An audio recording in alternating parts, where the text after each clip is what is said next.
Okay, so we've been listening to Mike Duncan's Revolutions podcast, and we're to the middle of Revolutions of 1848. Talking about France, talking about Italy, Germany, Hungary, Austria, Prussia, the Germanic states. It's like just this fascinating breakdown of all these different things going on. The fall of Metternich. So, this is what's your taking there, Mr. History professor, Mr.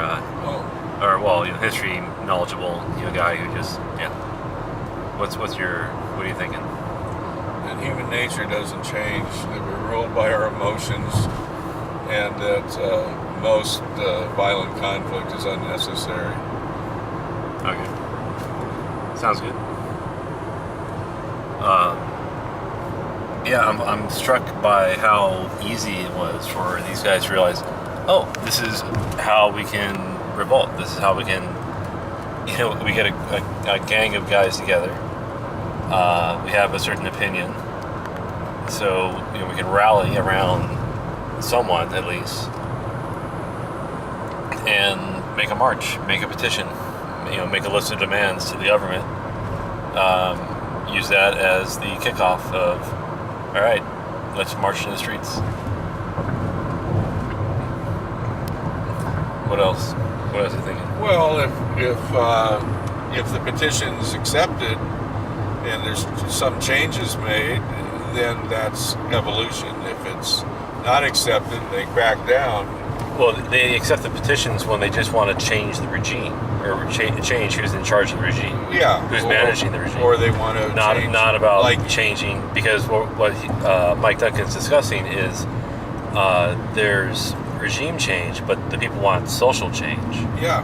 That is the beginning of what we're seeing. This idea that, if you look at even with the changes you've seen in the last 20 years in the United States, it's still heading in a direction, and the vast majority of wealthy decision makers in this country, they're very happy with the way things are going because they're set up pretty, and the working class is not. And we lose a little every year.